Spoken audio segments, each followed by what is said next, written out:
मेरे कान की जो शिकायत थी वो जब मैं ऐसे करता था या इस तरह से मोबाइल रख के बात करने की कोशिश करता था तो ऐसा लगता था कि जैसे डार्ट हो, कोई ढक्कन हो, बंद हो जा रहा था। तो असल में वही एयरबड के जो टुकड़े थे रुई, वो वही थे। जब मैं ड्राफ्ट डाल लेता था तो वो वज़नी हो जाते रहे होंगे और फिर ऐसा करने पर वो एक तरफ ऐसे जाकर के थक जाते थे, जिसकी वजह से सुनाई देने में दिक्कत होती थी।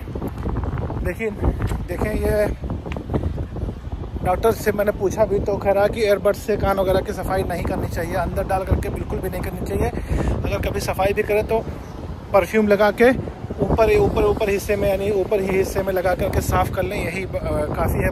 अस्सलामु अलैकुम वरहमतुल्लाहि वबरकातुहू। आप तमाम दोस्तों का हमारे एक और नए ब्लॉग में खैर मकदम है। आप बैकग्राउंड में देखें कितना खूबसूरत सा छोटा सा पार्क है और यहाँ की ये अलमुदन की बिल्डिंग है जो कि पूरे सनाइया जद्दा जो है 1 2 3 इन सारे फेसेस को देखती है। आज हवा बहुत ज़्यादा तेज़ चल रही है तो हो सकता है कि मेरी आवाज़ जो है वो कैमरे में सही से रिकॉर्ड ना हो रही हो। दरअसल मैं जा रहा हूँ हॉस्पिटल। हुआ ये कि मेरे कान में पिछले 1 हफ्ते से दर्द है और उसकी वजह यह है कि कुछ दिन पहले मैंने एयरबड से, जो वो एयरबड होते हैं जिससे कान साफ़ करने वाले, उससे मैं अपने कान को साफ़ कर रहा था तो उसमें जो रुई लगा होता है, कापूस लगा होता है, शायद उसमें कम था और कहीं प्लास्टिक की वो जा कर के चुभ गई, तो जिसकी वजह से मुझे थोड़ा दर्द था। लेकिन मुझे लग रहा था कि हो सकता है सही हो जाए, लेकिन पिछले 1 हफ्ते से दर्द ज़्यादा बढ़ गया और हल्का सा सूजन भी है। तो पिछले संडे को मैंने एक डॉक्टर से चेक करवाया था तो उसने कुछ दवा और ड्राफ्ट तजवीज़ की थी, लेकिन उससे भी अफाका नहीं हो रहा है। जब तक दवा खाते हैं जब तक फ़ायदा रहता है, लेकिन उसके बाद फिर हल्के दर्द शुरू हो जाते हैं और रात में सोते वक्त ऐसे लगता है कि जैसे कान में डांट लग गई हो, यानी ऐसे सोते हुए या इस तरह करके अगर मोबाइल पे बात करते हैं तो वो बंद हो जाता है। मेरे ख्याल से सूजन ज़्यादा है, इस वजह से वो ऐसी दिक्कत आ रही है। तो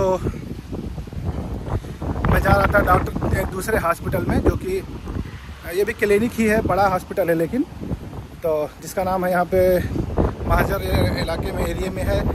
उस हॉस्पिटल का नाम है ताज क्लिनिक, बड़ा हॉस्पिटल है, वो भी शायद इंडियन हॉस्पिटल है। तो वहाँ पर जा रहा था चेक करवाने के लिए। अभी बस का इंतज़ार कर रहा था, बस अभी आई नहीं है, इसलिए से कहा कि चलो कुछ चीज़ें आपके साथ शेयर करें। तो भला हो सऊदी गवर्नमेंट का कि यहाँ पर आपका जो इकामा होता है, यानी गैर मुल्की जो होते हैं उनके लिए इकामा यहाँ पर है, और जो यहाँ के शहरी होते हैं उनके लिए भी इकामा होता है, लेकिन उनका इकामे का नाम कुछ और होता है, हवीया वतनिया, नेशनल आईडी कार्ड, और जो बाहर के लोग होते हैं उनका इकामा नंबर, इकामा कार्ड होता है। तो भला हो सऊदी गवर्नमेंट का कि उसने सारी कंपनियों को ये चीज़ ज़रूरी कर दिया है कि अगर आपका इंश्योरेंस नहीं होगा तो आपका इकामा या आपका जो हवैया होगा वो रिन्यू नहीं होगा, तजदीद उसकी नहीं होगी। तो इसी बहाने कंपनियां जो है वो मुख्तलिफ एम्प्लॉइज़ को, जो मुख्तलिफ कैटेगरीज़ होते हैं, जो मुख्तलिफ ग्रेड होते हैं, उस हिसाब से उनको अलग अलग मेडिकल इंश्योरेंस और मेडिकल सुविधाएं देती हैं। तो जिससे ये होता है कि अगर 100 रियाल की आप दवा ले रहे हैं तो आपको 20 रियाल देना होगा, या अगर अच्छा ग्रेड है, ए या बी या सी बी है, तो आपको मेरे ख्याल से कुछ भी नहीं देना होगा, 0 आपको पे करना होता है।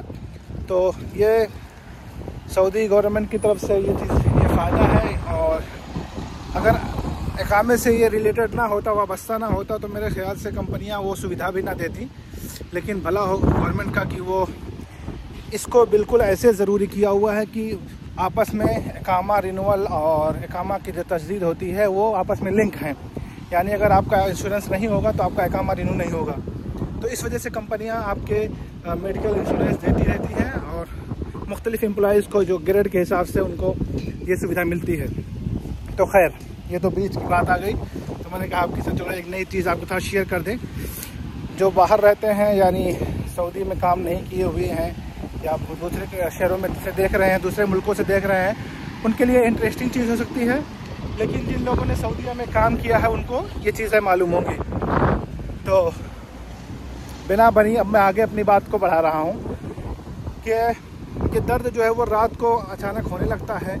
अभी भी है हल्का हल्का दर्द। मुझे लग रहा है कि सूजन है, इसलिए कि ऐसे जब मैं मोबाइल रख करके या बात करता हूँ या ऐसे कंधे पे ऐसा करके बात करने की कोशिश करता हूँ तो वो ऐसे लगता है कि जैसे ढक्कन रखा हो और वो ढक्कन बंद हो जा रहा है, इस वजह से आवाज़ नहीं आती है। तो मैं बड़े हॉस्पिटल में जा रहा हूँ इलाज करवाने के लिए, उसको वहाँ पर चेक कराऊँगा, देखता हूँ कि क्या मसला है, क्या प्रॉब्लम है। तो आगे मैं चलता हूँ, देख रहा हूँ 4 से 5 मिनट हो गए, अभी गाड़ी नहीं आई है, बस का इंतज़ार कर रहा हूँ। और यहाँ पर शहरों में सिटी लिंक बसें होती हैं जिनका किराया जो है वो 3.45 हलाल रियाल होता है, 3 रियाल 45 हलाला होता है। तो अभी बस आई नहीं है, बस इंतज़ार में हूँ।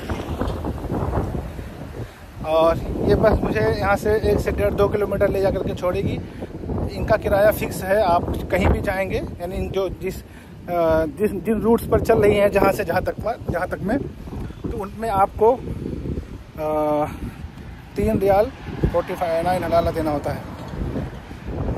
तो अभी देखें मैं रास्ते में खड़ा हूँ और ये आप चेक करें, ये देखें मुदुन का लोगो है और इसका बोर्ड है, साइन बोर्ड।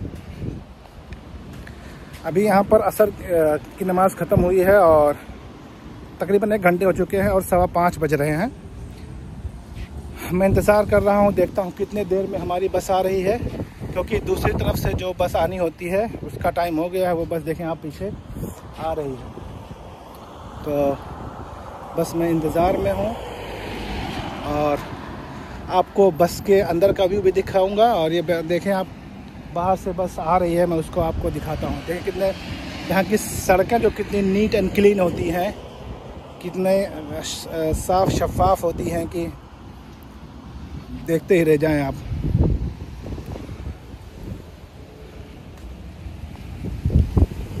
ये देखें यहाँ पर खूबसूरत सा छोटा सा पार्क था, आपको छोटा सा भी दिखाया। देखें और ये आप चेक कर सकते हैं, अभी यहाँ पर 5:15 बज रहे हैं। सूरज जो है वो बहुत ऊपर है, लेकिन हवा इतनी खूबसूरत से चल रही है कि गर्मी का एहसास नहीं हो रहा है। और आप पीछे देख सकते हैं बस आ रही है, मैं आपको बस दिखा रहा हूँ। और जो दूसरे रूट से जाने वाली बस है, मैं उसके इंतज़ार में हूँ। आप देखें पीछे बस आ रही है, मैं दूसरे बस के इंतज़ार में हूँ।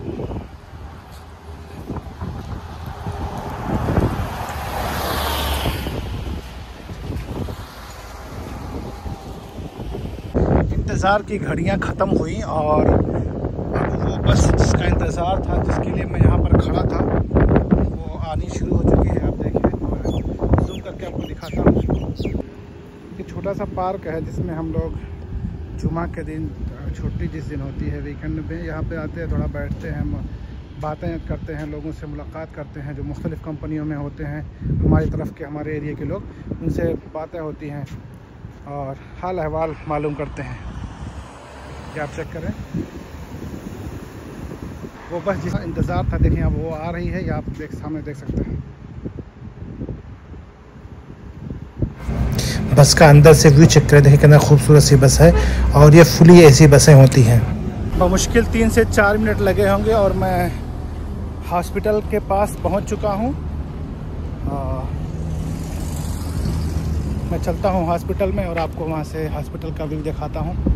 वैसे आपको मैं बैकग्राउंड में दिखा दूँ, ये देखें ये हॉस्पिटल है, आपको नज़र आ रहा होगा। आप चेक करें, ये सामने आपको हॉस्पिटल नज़र आ रहा है। इसका रश देखें, बाहर कितनी ज़्यादा गाड़ियाँ लगी हुई हैं, खड़ी हुई हैं। ये बड़ा हॉस्पिटल है, ताजपली क्लिनिक। तो मैं अंदर जाता हूँ, आपको वहाँ से उसका व्यू दिखाता हूँ।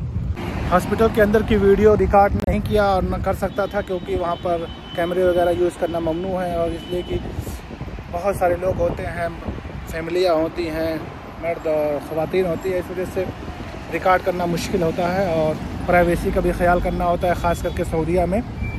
तो इस वजह से मैं वहाँ वीडियो रिकॉर्ड नहीं किया, ना कर सका, और ना आपको अंदर का कोई सा भी व्यू दिखा सका। अरे मैंने अपना कान यहाँ पर ENT स्पेशलिस्ट को चेक करवाया और अल्हम्दुलिल्लाह उन्होंने चेक किया, कान की सफाई की और दवा वगैरह कुछ भी नहीं दिया। असल में क्या होता है कि हम जब छोटे छोटे हॉस्पिटल में किसी यानी जो इसका स्पेशलिस्ट नहीं होता है उससे चेक करवा लेते हैं तो बड़ा मसला खड़ा हो जाता है। हुआ ये कि जैसा कि मैंने अभी पहले आपको वीडियो में बताया कि मैंने संडे के दिन एक डॉक्टर को चेक करवाया था और वहाँ से मैंने दवा ली थी। तो जो दवा उसने लिखी थी एयर ड्रॉप जो थी और इसके अलावा खाने वाली दवाएं, तो खाने वाली दवाओं का तो नहीं पूछा उसने, लेकिन एयर ड्रॉप का उसने पूछा तो बड़ा नाराज़ सा हो रहा था। करीब 25 साल हो गए मैंने कभी ज़िंदगी में ये दवा जो है वो नहीं किसी को तजवीज़ थी, किसी को नहीं लिखी। और ये देखें, फिर उसने बढ़िया से अपना आला वगैरह लगा करके मशीन लगा करके चेक किया। चेक करने के बाद फिर उसने कान सफाई के लिए मुझे रेफ़र किया। फिर मैं रिसेप्शन पे जा कर के पर्ची लेकर के आया, दूसरा रिसिप्ट लेके आया और फिर उसने मेरा कान जो है वो मशीन के ज़रिए साफ़ किया। तो उसमें इतना सारा सा वो टिश्यू का टुकड़ा, यानी जिससे हम एयरबड से जो कान साफ़ कर रहे होते हैं वो मिला। तो डॉक्टर हंस करके मुझसे कह रहा, पाकिस्तानी डॉक्टर है, डॉक्टर का नाम अरशद रियाज कुरैशी है, बड़ा मतलब अच्छे मिजाज का है, उम्र दराज भी है माशाल्लाह। तो मुझसे पूछ रहा कि आप अपने कान में जो है वो टिश्यू वगैरह डालते हैं क्या? मैंने कहा नहीं। तो कहा देखिए कितना सारा टिश्यू आपके कान में है। उसने दिखाया भी, सच में दिखाया। वो जिस ट्रे में कान साफ़ किए थे, पानी निकला था, वो ट्रे मुझे दिखाया। कहा देखें कितना सारा टिश्यू है इसमें। और तो फिर एक चीज़ और समझ में आई कि हम छोटी छोटी बीमारियों के लिए जो नज़दीकी हॉस्पिटल्स होते हैं वहाँ चले जाते हैं, वहाँ से दवाएं वगैरह ले लेते हैं।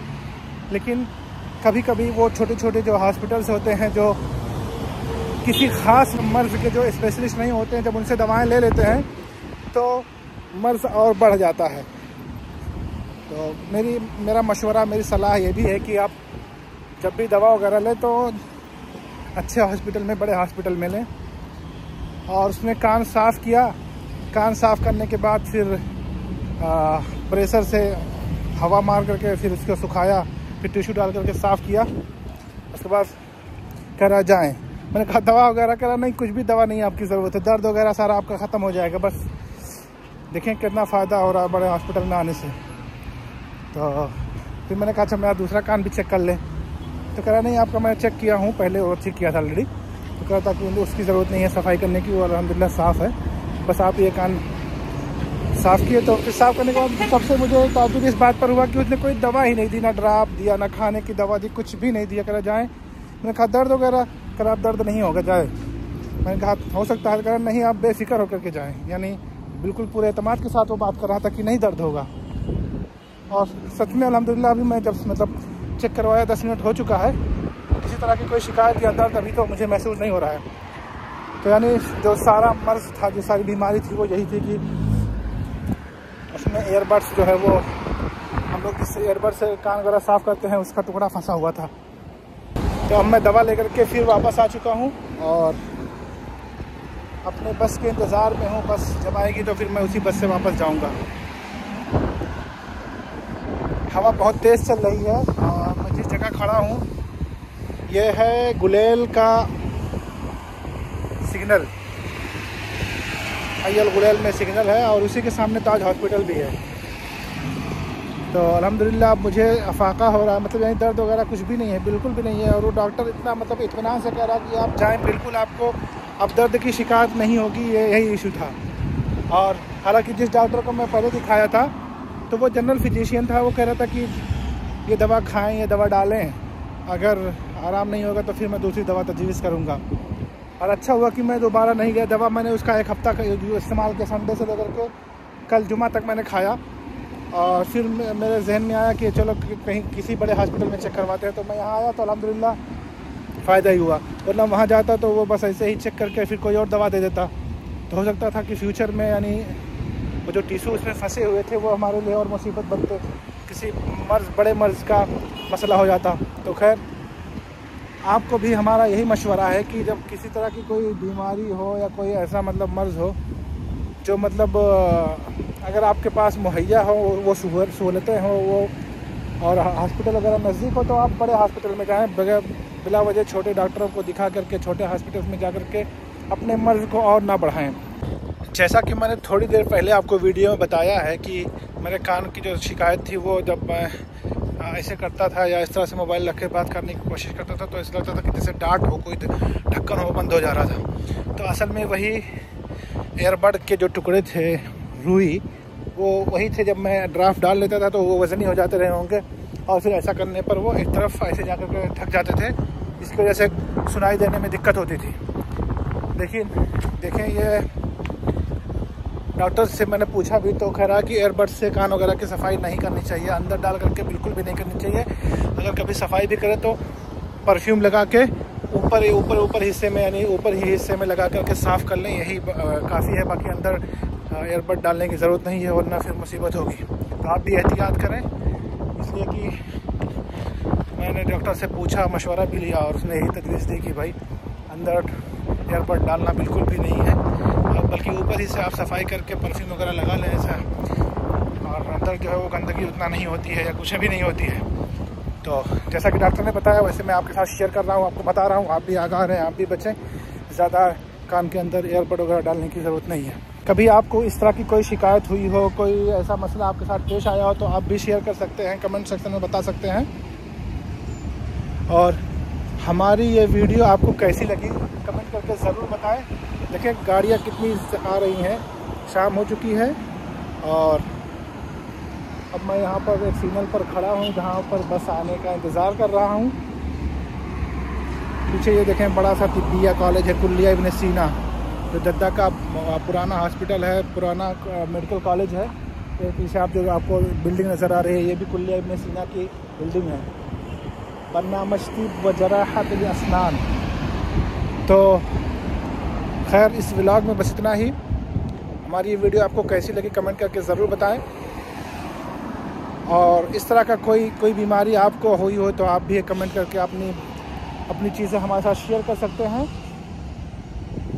अगर आप चैनल पर पहली बार आए तो प्लीज़ चैनल को सब्सक्राइब करना ना भूलें और वीडियो को लाइक करें, दोस्तों को शेयर करें। अस्सलामु अलैकुम व रहमतुल्लाहि व बरकातुहू।